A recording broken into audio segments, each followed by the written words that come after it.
Hello everyone. Today we will discuss some important MCQ based on the chapter number 1, that is the electric charge and electric field of class plus 2 physics. So these MCQs are important for your board exam as well as various competitive examinations like NEET, JEE. So let's start a video. The first question is, the law of force that governs the force between two electric charges was discovered by. So ऐसा कौन सा law है जो दो charges के बीच की force को बताता है? सो वी ऑलरेडी नो, दो चार्जेस के बीच की फोर्स को बताता है, that is Coulomb law. F is equal to 1/4 epsilon naught Q1 Q2 upon R square.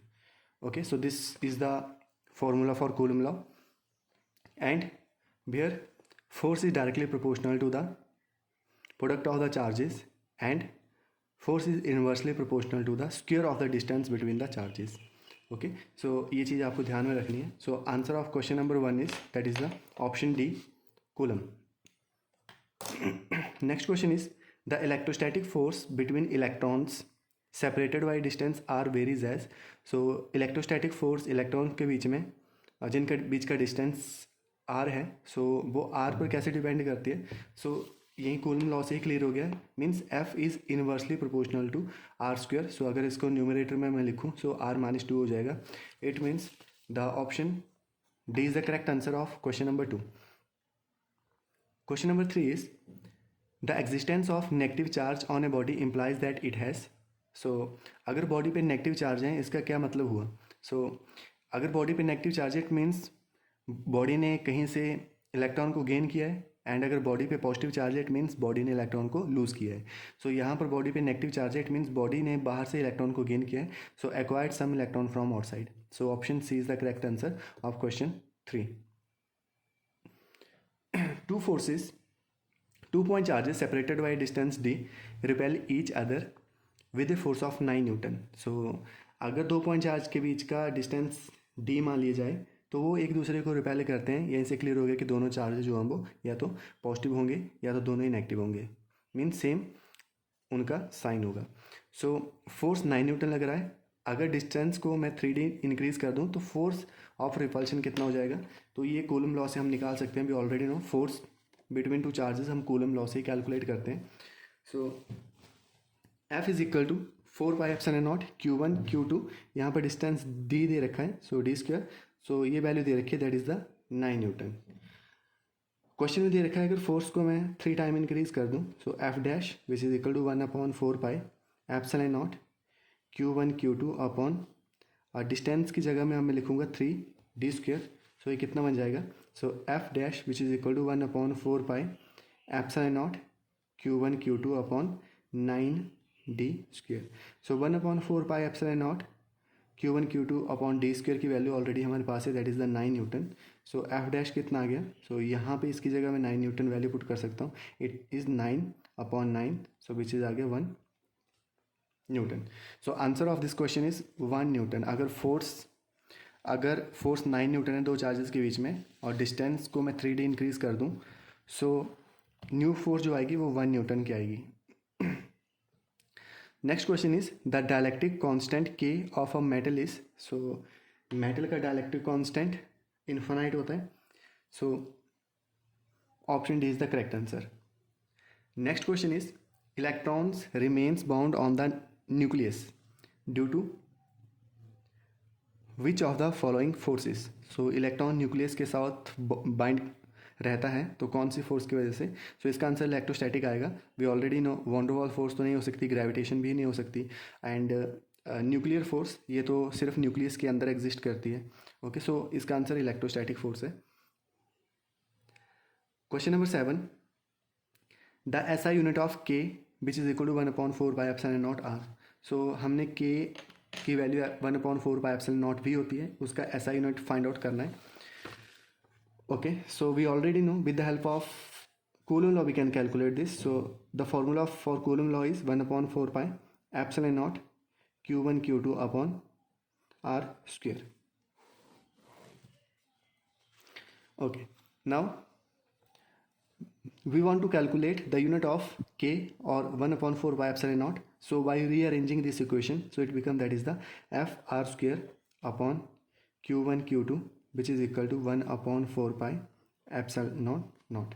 So by putting all the units, that is the, we already know the unit of force is Newton, the unit of r, so r is the distance, so unit of r is meter because this is the r square, so it becomes that is meter square. The unit of charge is coulomb and this one is also a charge, so the unit of both the charges is coulomb, so it becomes coulomb square which is equal to 1 upon 4 pi epsilon naught. Okay, so we can also write it as 1 upon 4 pi epsilon naught which is equal to Newton meter square coulomb minus 2. So this is the unit of 1 upon 4 pi epsilon naught, or we can also say k. So correct answer देख लेते हैं, Newton meter square coulomb minus 2. So option B is the correct answer of question 7. Okay, now question number 8. The unit of permittivity of free space epsilon naught is. So permittivity की unit निकालनी है हमने free space में, जिसको हम epsilon naught से represent करते हैं. So with the help of Coulomb law we can also find out the unit of permittivity of free space. So first of all we have to use the Coulomb law. So F is equal to 1 upon 4 pi epsilon naught q1 q2 upon r square. So epsilon naught का unit निकालना है. So by rearranging this equation, F r square upon q1 q2 which is equal to 1 upon 4 pi epsilon naught. So ये 4 पाई यहाँ पे multiply हो जाएगा. So 4 pi into F R square upon q1 q2 is equal to 1 upon epsilon naught. So equation का inverse कर देंगे because मुझे 1 upon epsilon naught का यूनिट नहीं चाहिए, मुझे एप्सिलॉन नॉट का यूनिट चाहिए. So it become that is the q1 q2 upon 4 pi F R square which is equal to epsilon naught. So value put कर देंगे. The unit of charge is coulomb, so यही वाले charge की unit भी coulomb, it become Q square upon इसका unit आ गया newton and meter square which is equal to epsilon naught. So epsilon naught का यूनिट क्या आ गया, coulomb square upon newton meter square. Okay, so options देख लेते हैं. So question number 8, the exact answer of question 8 is that is the option D, that is the coulomb square newton meet. Sorry, option D तो नहीं, option C इसका answer आएगा क्योंकि Newton single है और मीटर स्क्वेयर है. So option C is the correct answer. Okay, so next question.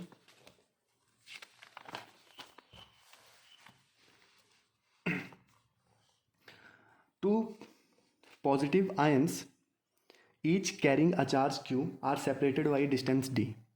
Okay, so दो positive charge ion हैं और दोनों पे चार्ज q है, सेपरेटेड बाई डिस्टेंस d, और डिस्टेंस दोनों के बीच में d है. If f is the force of repulsion, repulsion की फोर्स लग रही है, इट मीन्स दोनों का सेम चार्ज है.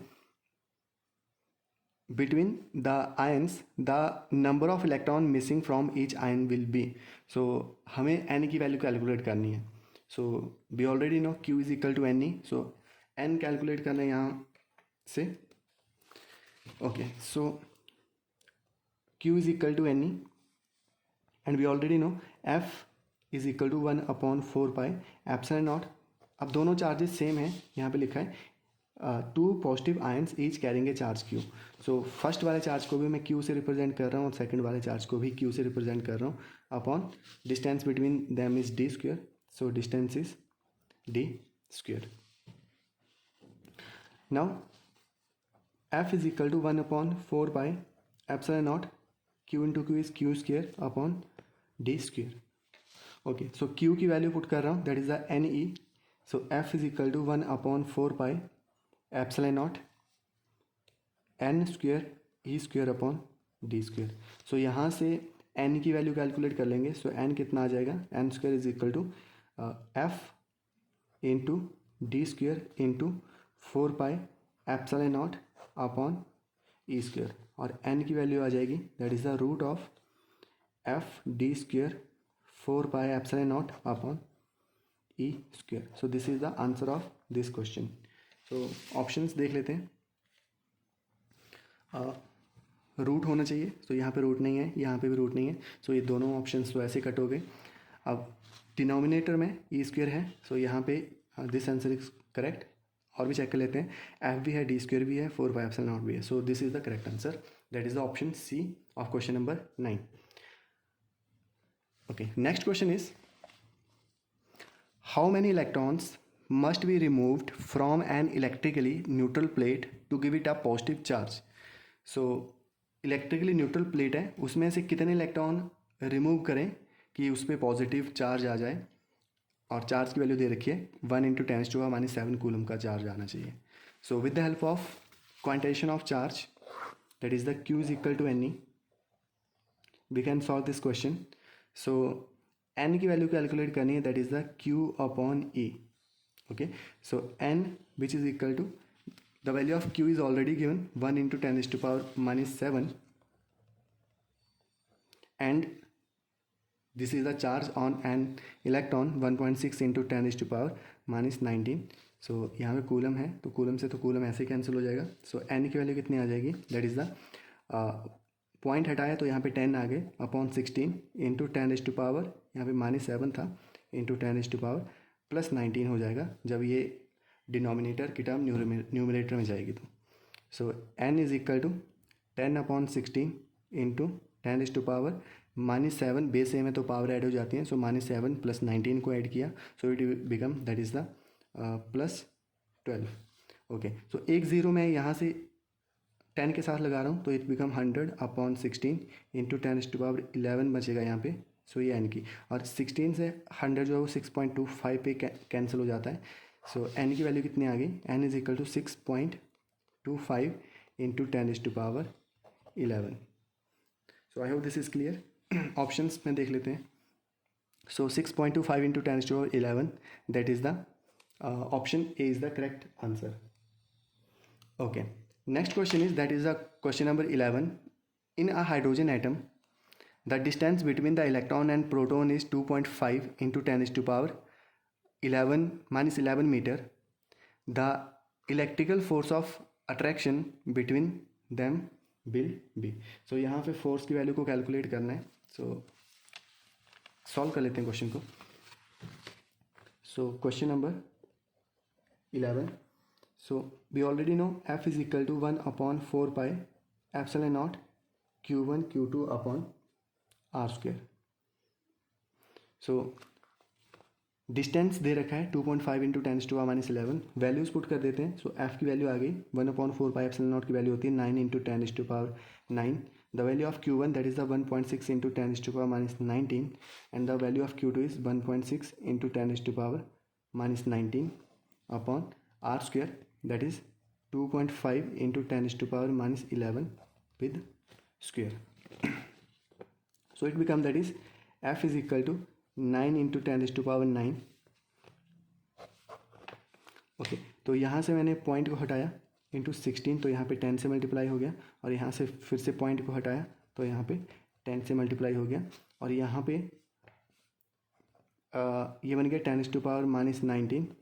बेस सेम तो पावर ऐड, तो -19 एक बार आ गया ये वाला, और यहाँ पे आ गया 2.5 × 2.5 × 10⁻22. सो इट बिकम, अगर यहाँ से भी मैं पॉइंट और पॉइंट को हटाऊँ और यहाँ इस 10⁻22 को न्यूमरेटर में लेके जाऊँ, तो इट बिकम 9 × 10⁻9 × 16 × 16 अपॉन 10 × 10. यहाँ पे भी 10 × 10, क्योंकि यहाँ पे मैंने पॉइंट को हटा दिया. सो 25 × 25 × 10⁻, एक इसको भी मैं साथ में लिख लेता हूँ. सो 9 - 38, 19 + 19 38 + 22. सो ये 100 से ये 10 × 10 100 कैंसिल हो गया. So F is equal to 9 × 16 × 16 into 22 + 9 is 31, and 31 - 38 which is equal to 10⁻⁻7 upon 25 × 25. अब यहाँ पर थोड़ा सा कैलकुलेशन टफ हो जाएगी, सो इजी करने के लिए मैं यहाँ पे 100 इंटू 100 से मल्टीप्लाई कर रहा हूँ। 9 into 16 into 16 into 100 into 100। Okay, तो यहाँ पे अगर मैंने 100 इंटू 100 से मल्टीप्लाई करा तो यहाँ पे बचा 10⁻⁻11 अपॉन 25 इंटू 25। तो ये 25 से 4 पे कैंसिल हो गया, 25 के टेबल में 4 से कैंसिल हो गया। So f is equal to 9 into 16 into 16 into 4 into 4 into 10⁻⁻11। सिर्फ हमारे पास ये बचा। So which is equal to f is equal to 9 into 16 that is the 144 and 4 4s are 16 and 16 into 16 is 256 into 10⁻⁻11. So 256 into 144 ये multiply करना पड़ेगा। सो 256 144।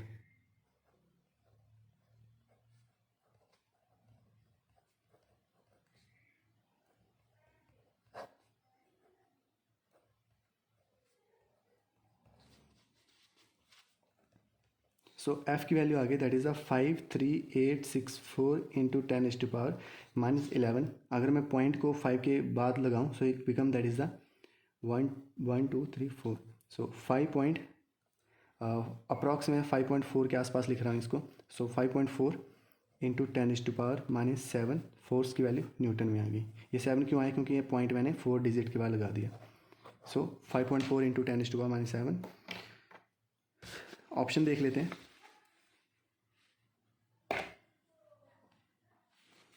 Sorry, यहाँ पे 3 आएगा, 2 यहाँ पे 3 आएगा और यहाँ पे 5 आएगा। सो 3.6 अप्रॉक्स 3.6। ओके, सो 3.6 के आसपास अगर आंसर आ रहा है into 10⁻⁻7, so that is the, so ये 3.6 इंटू 10⁻⁻7 के अप्रॉक्स है। So option C is the correct answer. Next question is, two charged spheres separated by distance d exert some force F on each other. तो d distance है और उन पे force लग रही है दो चार्ज स्फीयर पे और फोर्स F लग रही है। If they are immersed in a liquid of dielectric constant 2 then the force exerted by them will be the other conditions remains the same. So अगर मैं उनको किसी लिक्विड में पुट कर दूं दो चार्ज स्फीयर को और जिसका डायलेक्ट्रिक कांस्टेंट 2 है, तो फोर्स की वैल्यू कितनी हो जाएगी। तो एक तो हमें पता है कि फोर्स की वैल्यू डायलेक्ट्रिक कांस्टेंट को डायलेक्ट्रिक कांस्टेंट में डालने से फोर्स की वैल्यू डिक्रीज हो जाती है। So E is equal to E naught divided by K. So ये वैल्यू आती है। सो के की value that is the dielectric constant. So E is equal to E naught divided by 2। So ये 2 times decrease हो जाएगी। So that is the, increase तो नहीं हो सकती। So F/2 that is the D option is the correct answer.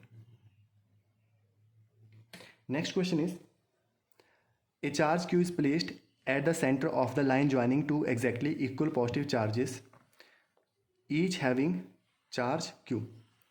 The system of three charges will be in equilibrium if Q is equal to, so इसकी value को calculate कर लेते हैं।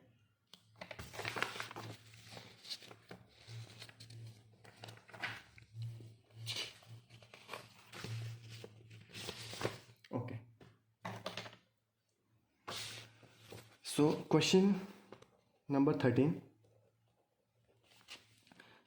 Suppose एक चार्ज यहाँ पे रखा है Q एंड एक और चार्ज रखा है Q और एक सेंटर में चार्ज रखा है that is the Q। Question ये है कि the system of three charges will be in equilibrium if Q is equal to, ये तीनों इक्विलिब्रियम में कब होंगे और Q की वैल्यू हमें बतानी है कि Q की वैल्यू कितनी होगी कि तीनों जो हैं वो इक्विलिब्रियम में हो जाएं। तो पहले तो डिस्टेंस अज्यूम कर लेते हैं। Suppose this distance is R। अगर ये टोटल डिस्टेंस R है तो Q को हमने सेंटर में रखा है। So this distance is R/2 and this distance is again R divided by 2। Okay, so force the system of three charges will B equilibrium means equilibrium में कब आएगा, जब किसी एक चार्ज पे नेट फोर्स 0 होगी। और हम ये भी बोल सकते हैं F नेट 0 के बराबर आना चाहिए। Net force which is equal to 0, तभी ऑब्जेक्ट जो वो इक्विलिब्रियम में होंगे। So now F net this is the condition जो कि 0 के बराबर आना चाहिए। तो देख लेते हैं। नाउ इस चार्ज पे स्मॉल क्यू चार्ज की वजह से कितना फोर्स लग रहा है, with the help of Coulomb law we can calculate, which is equal to 1/4 pi epsilon naught Q, ये वाला चार्ज, एंड क्यू अपॉन इन दोनों चार्जेस के बीच का डिस्टेंस है r डिवाइडेड बाई 2 का स्क्वायर, प्लस अभी इस चार्ज की वजह से इस चार्ज पे भी फोर्स लग रही है, सो वो फोर्स कितना है 1/4 pi epsilon naught this charge is q and this charge is also q divided by distance is r। So F net zero के बराबर आना चाहिए, इट मीन्स हम इसको जीरो के बराबर पुट कर देते हैं। This implies 1/4 pi epsilon not, तो यहाँ पे कॉमन टर्म है q इज ऑल्सो कॉमन, सो ये आ गया 1/4 पाई एप्सिलॉन नॉट, ब्रैकेट के अंदर बचा q and r divided by 2 it become r square upon 4 plus एक q कॉमन आ गया है, सो यहाँ पे बचा q divided by r which is equal to 0। F net हमने 0 के बराबर पुट कर दिया। ओके, सो इक्वेशन, ये वाली इक्वेशन दूसरी साइड गई तो ये तो 0 ही होगी। हमारे पास बचा क्या, q upon r square divided by 4 plus q upon यहाँ पे भी r स्क्वायर आएगा, डिस्टेंस का square, r square which is equal to 0। So it become that is the 4q upon r square plus q upon r square which is equal to 0. So LCM आ गया 4q plus q divided by r square which is equal to 0. So r square side गया 0 के साथ multiply होकर 0 हो गया, so 4q plus q which is equal to 0 and 4q which is equal to minus q. So q की value कितनी आ गई, minus q divided by 4। So option देख लेते हैं, minus Q divided by 4। So question number 13। Okay, so option A is the correct answer, minus Q divided by 4। Next question, question number 14, dimension of electric field intensity when mass is m time is t and length is l। सो ये तो m l t ठीक है, and charge q। So charge को q से represent करा है यहाँ पे। सो इलेक्ट्रिक फील्ड इंटेंसिटी का हमने यूनिट डायमेंशनल फॉर्मूला निकालना है। So we already know formula क्या होता है, is equal to F upon test charge that is the Q naught. So the dimensional formula of force is M L T minus 2 and the dimensional formula जो कि चार से represent कर रहे हैं, so it become that is the M L T minus 2 Q minus 1। This is the dimensional formula of electric field intensity in term of M L T and Q. So option देख लेते हैं, M L T minus 2 Q minus 1, that is the option B is the correct answer. Question number 15, if a glass rod is rubbed with silk, glass rod को rub किया silk के साथ तो friction के कारण चार्जेस प्रोड्यूस हुए होंगे। तो ग्लास रॉड पे आ गया पॉजिटिव चार्ज, तो पॉजिटिव चार्ज क्यों आया, सो ऑब्वियसली बात है पॉजिटिव चार्ज इसलिए आया क्योंकि ग्लास रॉड ने कुछ इलेक्ट्रॉन को रिलीज कर दिया। So proton are added to it, तो ये ऐसा तो नहीं हो सकता, proton are removed from it, तो प्रोटोन तो ना तो ऐड हो रहे हैं ना ही रिमूव हो रहे हैं। Electron are added, electron add होते तो नेगेटिव चार्ज आता है, electrons are removed, so yes this is the correct answer, electron remove हो रहे हैं। Okay, next question, a comb when run through dry hair attract small bits of paper. तो एक comb है, जब ड्राई हेयर पर कॉम्ब करने के बाद हम स्मॉल पीस ऑफ पेपर पर उसको लगाते हैं तो वो पेपर को अट्रैक्ट कर लेता है। ऐसा क्यों होता है, तो ये तो हमें पता है कि कॉम्ब जो होता है वो एक डायलेक्ट्रिक का एग्जांपल है और पेपर भी एक इंसुलेटर डायलेक्ट्रिक का एग्जांपल है। So comb is good conductor, तो ऐसा तो नहीं, कॉम्ब कंडक्टर तो नहीं होता। Paper is good conductor, paper भी कंडक्टर नहीं है। The paper get polarised by the charged comb, yes this is the answer, paper polarised हो जाता है जब हम उसको चार्ज के पास लेके आते हैं। तो so option C is the correct answer. Question number 17, two charges of equal magnitude kept at a distance R. So magnitude equal दे रखा है, इट मीन्स अगर एक चार्ज क्यू है तो दूसरा भी क्यू होगा, और डिस्टेंस दे रखी है R. Exert a force F, और दोनों पे फोर्स लग रही है F. If the charges are half, अगर चार्जेस को मैं हाफ कर दूँ एंड डिस्टेंस को मैं डबल कर दूँ तो न्यू फोर्स कितनी सी होगी। तो कंडीशन दे रखी है, कैलकुलेट कर लेते हैं। F is equal to 1/4 pi epsilon naught, दोनों चार्जेस सेम है, सो दोनों को मैं लिख रहा हूँ Q into Q, that is a Q square upon R. So ये वैल्यू कितनी होगी, that is two charges equal magnitude kept at a distance R from each other exert a force F, तो उन पे फोर्स एफ लग रही है। अब यहाँ पे बोला है कि मैं चार्जेस को हाफ कर दूँ और डिस्टेंस को डबल कर दूँ। Charges are half and distance is double. Okay, तो चार्जेस को हाफ कर रहा हूँ, that is the Q upon 2 का स्क्वायर अपॉन आर, डिस्टेंस को मैंने कर दी double. So it become that is the 1/4 pi epsilon naught Q upon 2 become Q square upon 4 into ये वाला 4 यहाँ पे आ गया और 2 स्क्वायर भी 4 होता है इंटू आर स्क्वायर।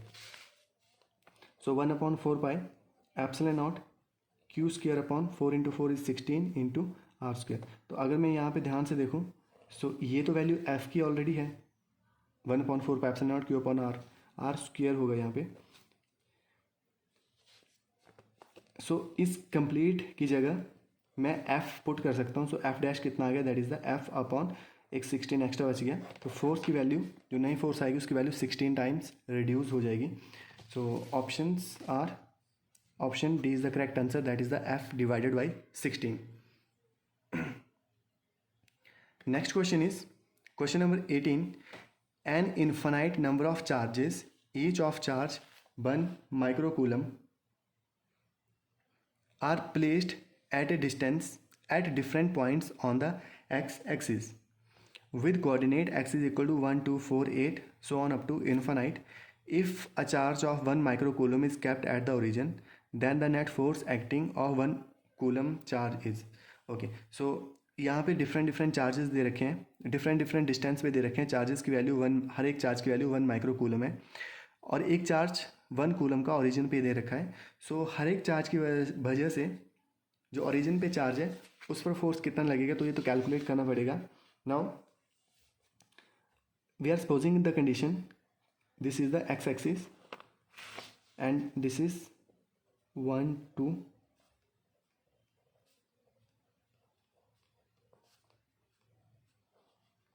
इन्फानाइट तक ये चार्जर रखे हुए हैं। सो 1 कूलम का चार्ज ओरिजिन पे रखा है एंड 1 डिस्टेंस पे एक चार्ज रखा है 1 माइक्रो कूलम का, 2 डिस्टेंस पे भी 1 माइक्रो कूलम का चार्ज रखा है। उसके बाद 4 डिस्टेंस पे रखा है 1 माइक्रो कूलम एंड 8 डिस्टेंस पे भी रखा है 1 माइक्रो कूलम, और इस तरीके से ये इन्फानाइट तक वैल्यू मूव कर रही है। ओके, सो टोटल वैल्यू कितनी आएगी, नो वी ऑलरेडी नो, अगर ये पॉजिटिव चार्ज है ये भी पॉजिटिव चार्ज, दोनों में रिपल्शन होगा। रिपल्शन को मैं इस तरीके से शो कर सकता हूँ, यहाँ पर भी रिपल्शन हो रहा है लेकिन हमें ये वाले रिपल्शन की वैल्यू को कैलकुलेट करना है। अभी डिस्टेंस थोड़ा सा इंक्रीज हो गया लेकिन रिपल्शन तो क्योंकि सेम चार्ज है, रिपल्शन इस चार्ज की वजह से भी चार्ज पे फील होगा, तो ये वाले रिपल्शन को मैंने कुछ इस तरीके से बना दिया। सेम ये वाला चार्ज भी रिपेल करेगा, ये वाला चार्ज भी रिपेल करेगा, ऐसे इन्फानाइट नंबर ऑफ रिपल्शंस इस चार्ज पे होंगे। सो मुझे टोटल वैल्यू कैलकुलेट करनी है, that is the F net. So F net which is equal to, अब इस चार्ज की वजह से फोर्स कितनी है उसको कैलकुलेट कर लेते हैं। सो 1/4 pi epsilon naught, this charge is 1 and this charge is 1 into 10⁻⁻⁶ upon the distance between them is 1 plus, अब इस चार्ज की वजह से इस चार्ज पे जो फोर्स लग रहा है उसकी वैल्यू को कैलकुलेट कर लेते हैं। सो ये वाला चार्ज है 1, ये वाला चार्ज 1 आ गया इंटू ये चार्ज की वैल्यू है 1 इंटू 10⁻⁻⁶ अपॉन डिस्टेंस दोनों के बीच की आ गई, दैट इज़ द 2 का square into 1/4 pi epsilon not तो साथ में है ही, प्लस अब इस चार्ज की वजह से इस चार्ज पे फोर्स कितने लगेगी, that is the 1/4 pi epsilon naught, this charge is 1 into this charge is 1 into 10⁻⁻⁶ upon now distance is 4 square plus so on up to ये वैल्यू इन्फानाइट तक मूव कर रही है। Okay, now 1/4 pi epsilon naught 1 into 10⁻⁶, ये तो हर जगह ही common है, सो इसको कॉमन ले लेते हैं। So 1 into 10⁻⁻⁶ upon 4 pi epsilon not, यहाँ पे कितना आ गया, दैट इज़ द 1/1 का स्क्वायर, सो ये 1 ही आ गया, प्लस 1/2 का square that is the 1/4 plus 1/3 का स्क्वायर 1/4 का square 1/16 plus so on up to infinite तक ये वैल्यू मूव कर रही है। अब इस तरीके की इक्वेशन को कैसे सॉल्व करते हैं, सो अगर मैं इसको ध्यान से देखूं तो एक जीपी सीरीज़ लग रही है। अब जीपी का पता कैसे करते हैं, सो जीपी में अगर आर की वैल्यू, आर कैसे कैलकुलेट करते हैं, that is the second term divided by first, third term divided by second, fourth term divided by third. अगर वैल्यू सेम आए it means that equation is in GP. So अगर मैं करूँ 1/4/1, सो ये answer आएगा 1/4। अगेन मैं 1/16 that is the third upon 2 करूँ upon 1/4, तो अगेन आंसर आएगा 1/4। It means this series in GP. And GP का सम कैसे कैलकुलेट करते हैं, सो जीपी का सम कैलकुलेट करते हैं with the help of formula SN is equal to A divided by 1 plus R. Okay, where यहाँ पे 1 माइनस आर होता है। So where A is the first term, R is the difference. So value put कर देते हैं, A की value है 1 minus R की वैल्यू आ गई दैट इज़ द 1/4। तो ये वाली वैल्यू को मैं यहाँ पे पुट कर रहा हूँ क्योंकि सम इस इक्वेशन का हम फाइंड आउट कर रहे हैं। So F net which is equal to 1 into 10⁻⁻⁶, 1/4 pi epsilon naught की वैल्यू भी पुट कर दी, 9 इंटू 10⁻⁹, और यहाँ पे आ गया 1 minus 1/4। Okay, so further if we solve this then 10⁻⁻⁶ into 9 into 10⁻⁹, यहाँ पे एलसीएम आ गया। सो 1/4 माइनस 1/4, तो ये आ गया दैट इज़ द 1 इंटू 10⁻⁶, ये 9 इंटू 1 9 हो गए, इंटू 10⁻⁶, 10⁻⁹, ये बन गया 10⁻3 इंटू ये बन गया 4/3। सो ये आ गया 3 into 4 into 10⁻3। So 3 into 4 is 12, 0 0 0। Force calculate कर रहे हैं तो फोर्स की वैल्यू आ गई न्यूटन। So 12,000 newton. सही ऑप्शन देख लेते हैं। So option B is the correct answer, that is the 12,000 newton. Next question is figure shows electric field lines due to two charges Q1 and Q2, find out sign of charges. तो figure में कुछ charges की वजह से electric field lines दे रखी हैं। सो charges की value को हमने कैलकुलेट करना है। सो यहाँ पे देख लेते हैं ये कैसे कैलकुलेट करते हैं। वी ऑलरेडी नो अगर पॉजिटिव चार्ज होगा तो इलेक्ट्रिक फील्ड लाइंस को हम बाहर की तरफ ड्रॉ करते हैं, और अगर नेगेटिव चार्ज होगा तो इलेक्ट्रिक फील्ड लाइंस को हम अंदर की तरफ ड्रॉ करते हैं। सो ये डिफरेंस ध्यान में रखना है। अब यहाँ पे इलेक्ट्रिक फील्ड लाइंस अंदर की तरफ है, इलेक्ट्रिक फील्ड लाइन अंदर की तरफ है। इट मीन्स यहाँ पे ये वाला जो चार्ज है तो ये नेगेटिव है, और यहाँ पे भी इलेक्ट्रिक फील्ड लाइंस अंदर की तरफ है। इट मीन्स ये वाला चार्ज भी नेगेटिव है। सो दोनों ही चार्ज Q1 और Q2 नेगेटिव है। So answer of this question is both the charges are negative. So both are negative, that is the option A is the correct answer, option A.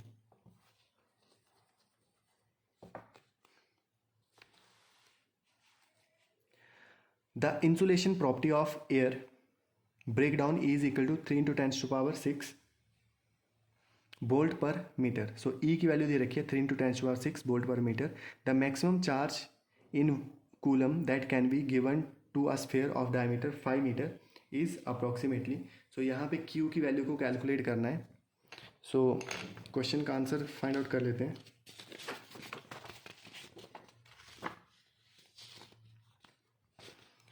We already know electric field due to a point charge is 1/4 pi epsilon naught Q upon R square। अब R तो नहीं दे रखा है, diameter दे रखा है, तो R निकाल सकते हैं हम, डायमीटर डिवाइडेड बाई 2। सो ये आ गया 2.5 in metre. So value put कर देते हैं। E की वैल्यू आ गई 3 into 10⁻6 which is equal to 9 into 10⁻9, और Q कैलकुलेट करना है। R की वैल्यू आ गई 2.5 इंटू 2.5। तो बन गया 3 into 10⁻6 upon 9 into 10⁻9 which is equal to Q upon 2.5 into 2.5। So ये कैंसिल हो गया 3 से, और ये बन गया 1/3 10⁻, यहाँ पे आ गया -3 which is equal to Q upon 2.5 into 2.5। तो ये मल्टीप्लाई हो गया यहाँ पे, तो 2.5 into 2.5 is 6.25 upon 3 into 10⁻³ which is equal to Q। So ये कट हो गया 3 to the 6.08 3। सो ये आ गया 2 के आसपास आ गया 2.083 into 10⁻³ which is equal to Q.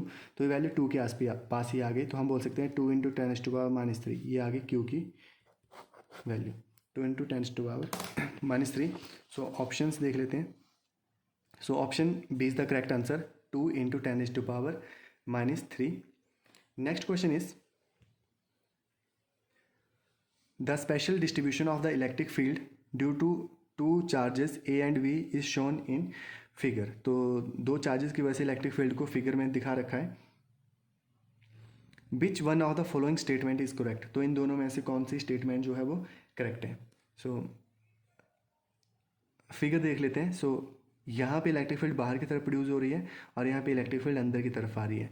तो अंदर इलेक्ट्रिक फील्ड आती है नेगेटिव चार्ज में और बाहर आती है पॉजिटिव चार्ज में। So it means A is positive B is negative. So A is positive B is negative. So option A is the correct answer. Okay, next question is question number 22. The point charges q and minus 2q are placed some distance apart. तो दो point charges हैं q और minus q, दोनों को कोई distance से रखा है। If the electric field at the location of q is e, तो q से इलेक्ट्रिक फील्ड की लोकेशन e है। The electric field at the location of -2q will be. So question solve करना पड़ेगा। सो देख लेते हैं। 2 point charges q and -q, तो दो पॉइंट चार्जेस हैं q and -2q। So q की वजह से -2q पर कितना फोर्स लगेगा वो हमें कैलकुलेट करना है, और फिर -2q की वजह से q पर कितना फोर्स लगेगा वो हमें इलेक्ट्रिक फील्ड की वैल्यू को कैलकुलेट करना है। If the electric field at the location of q is e, सो यहाँ पे देख लेते हैं आप। सो सपोज करते हैं कि q पर -2q की वजह से कितना फोर्स लग रहा है। सो we already know electric field due to point charges is equal to 1/4 pi epsilon naught। so ये -2q की वजह से फोर्स लग रहा है, so which is equal to -2q upon r square। Okay, so electric field की value कितनी आ गई, that is the -1/4 pi epsilon naught 2q upon r square। Okay, now -2q पर q चार्ज की वजह से कितना फोर्स लग रहा है, which is equal to E dash which is equal to 1/4 pi epsilon naught q upon r square। So e upon E dash का ratio निकाल लेते हैं, e अपॉन ई डैश, तो ये आ गया that is the 1/4 pi epsilon naught -2q upon r square 1/4 pi epsilon naught q upon r square। तो ये 4 pi से ही कैंसिल हो गया, इस वैल्यू से ये वाली वैल्यू कैंसिल हो गई। ओके, और ये q से q कैंसिल हो गया। सो e कितना आ गया, which is equal to e is equal e upon E dash which is equal to -2, और यहाँ से e डैश की वैल्यू आ गई that is the e divided by 2। So यहाँ पे साथ में माइनस भी है, so e divided by 2। So option A is the correct answer, that is the -e divided by 2। Next question is question number 23. The electric field required to keep a water drop of mass m just to remain suspended when charged with the one electron of charge E take g as acceleration due to gravity is। so यहाँ पर water drop को हमने suspend करना है, तो ये कब हो सकता है, जब वाटर ड्रॉप का जो वेट है वो इलेक्ट्रिक फील्ड के बराबर आ जाए। So means the value of E which is equal to, अगर एम जी हो जाएंगी तो वाटर ड्रॉप सस्पेंड हो जाएगी। सो यहाँ से हमने ई की वैल्यू निकाल लेनी है which is equal to M G upon E. So M G upon E, that is the option B is the correct answer.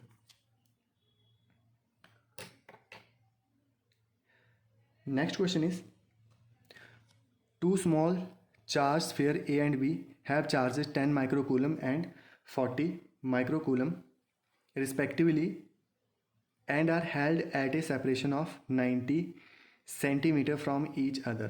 तो दो चार्जेस हैं, एक चार्ज 10 माइक्रोकूलम का है और दूसरा चार्ज 40 माइक्रोकूलम का है, दोनों के बीच का डिस्टेंस 90 सेंटीमीटर दे रखा है। So answer is also in centimetre, so 90 को मीटर में चेंज करने की जरूरत नहीं। At what distance from a electric field intensity would be 0। So electric field intensity कहाँ पे ज़ीरो होगी, ये वाली कंडीशन को हमने कैलकुलेट करना है। ओके, सो देख लेते हैं। नाउ सपोज एक चार्ज यहाँ पे है, this charge is 1 into 10⁻⁻6 coulomb, और एक चार्ज यहाँ पे है, that is the 40 into 10⁻⁻6 coulomb. This is the distance between these two charges. Okay, so अगर ये डिस्टेंस हम सपोज कर रहे हैं टोटल 90 सेंटीमीटर है, तो अगर यहाँ से यहाँ तक मैंने डिस्टेंस को सपोज कर लिया r, तो यही कितना बच गया, that is the 90 minus r। हमने सपोज किया कि यहाँ पे टोटल इलेक्ट्रिक फील्ड की वैल्यू जो है वो अप्रॉक्स 0 के आसपास है। ओके, सो इस चार्ज से इस पॉइंट का डिस्टेंस r आ गया, एंड इस डिस्टेंस से ये वाली डिस्टेंस, टोटल डिस्टेंस जो हो गई वो 90 माइनस r बच गई, क्योंकि टोटल डिस्टेंस 90 सेंटीमीटर है। अब इलेक्ट्रिक फील्ड की इक्वेशन लगा देते हैं। So electric field due to this point charges, so which is equal to 1/4 pi epsilon naught 1 into 10⁻⁻6 upon this distance is r², which is equal to, इस चार्ज की वजह से कितना आएगा, 40 इंटू 10⁻⁻6, यहाँ पे 1/4 पाई एप्सिलॉन नॉट भी है, डिवाइडेड बाई, अब r की जगह है 90 माइनस r²। सो यहाँ से ये 10⁻⁻6 ये कैंसिल हो गया, ये 40 के 0 से, ओके यहाँ पे 10 था, सो ये भी कैंसिल हो गया, ये यहाँ पे 10 है। सो ये 1/4 pi epsilon naught 1/4 pi epsilon naught से कैंसिल हो गया। सो आंसर क्या है, that is the 1/r² is equal to 4/90 minus r²। Again अगर मैं यहाँ पे रूट अप्लाई कर दूँ इस इक्वेशन में, तो ये बन जाएगा, that is the 1/r which is equal to 2 का square is 4, so 90 minus r, cross multiplication, so it become that is the 90 minus r which is equal to 2r, so 90 is equal to 2r plus r, so r की value कितनी आ जाएगी, 90 divided by 3, that is the 30, so r which is equal to 30 centimetre. r की value आ गई 30 centimetre. So options check करते हैं, r is equal to 30 centimetre, that is the option C is the correct answer. Next question is, what is the angle between the electric dipole moment and the electric field strength due to on equatorial line। so equatorial line पर electric dipole moment और electric field strength के बीच का angle कितना बनेगा। सो ये देखना है, ये आपको डायरेक्ट याद करना है कि जो इक्वेटोरियल लाइन है उसमें इलेक्ट्रिक डायपोल और इलेक्ट्रिक फील्ड और इलेक्ट्रिक डायपोल मोमेंट के बीच का जो एंगल बनता है वो 180 बनता है, और अगर एक्सी लाइन होगी तो वहाँ पे एंगल 0 बनता है। ये मैं आपको डायग्राम से भी शो कर देता हूँ।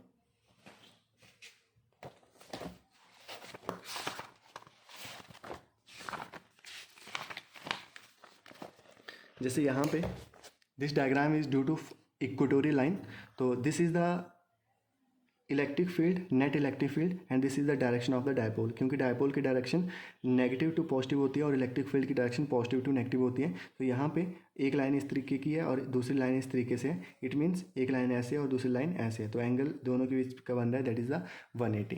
तो ये आपको ध्यान में रखना है कि अगर इक्वेटोरियल लाइन होगी तो एंगल 180 बनेगा।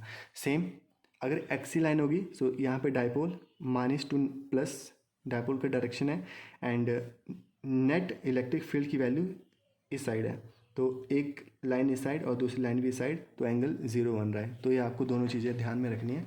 अगर इक्वेटोरियल लाइन होगी तो इलेक्ट्रिक डायपोल मोमेंट और इलेक्ट्रिक फील्ड के बीच एंगल 180 बनता है, और अगर एक्सी लाइन होगी तो इलेक्ट्रिक डायपोल मोमेंट और इलेक्ट्रिक फील्ड के बीच का एंगल 0 होता है। Okay, next question is, an electric dipole of moment P is lying along a uniform electric field E। So uniform electric field में एक इलेक्ट्रिक डायपोल रखा है of dipole moment P। So the work done rotating the dipole by 90 degree. So angle की value दे रखी है 90 degree. So we already know tau is equal to P cross E, और P is sine of theta. अब sine theta की value 90 दे रखी है और साइन 90 की वैल्यू होती है 1।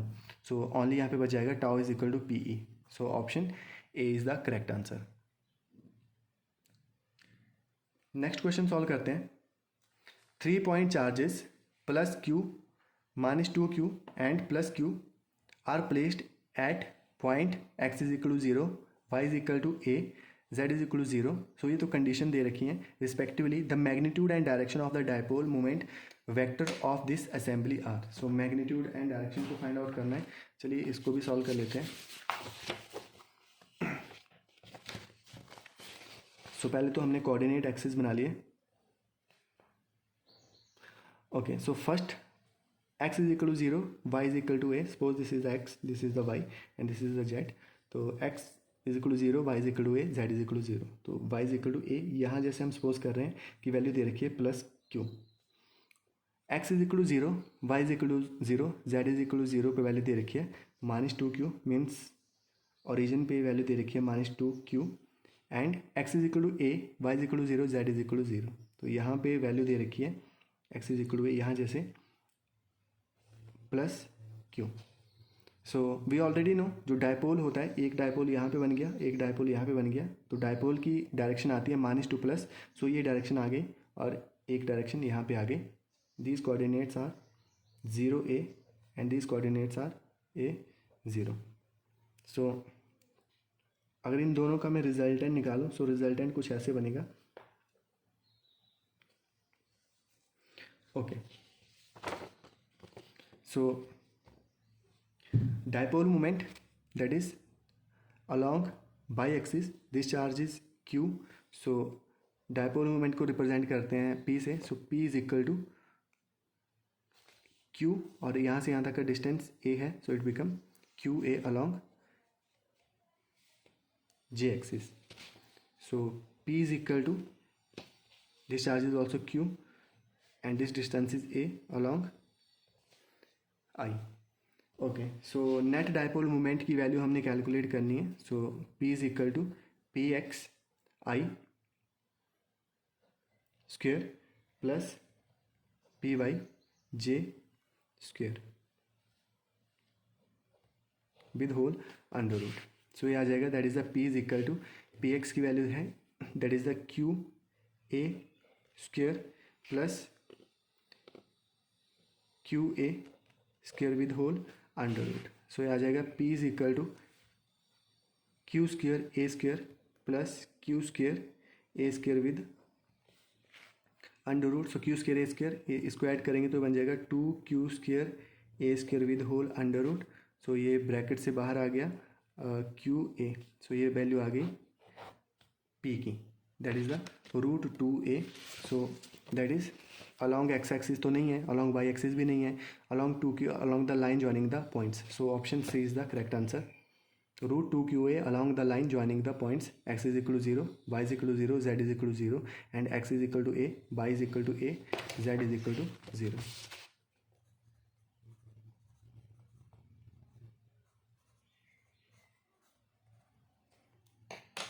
Okay, so I hope this question is clear. Next question is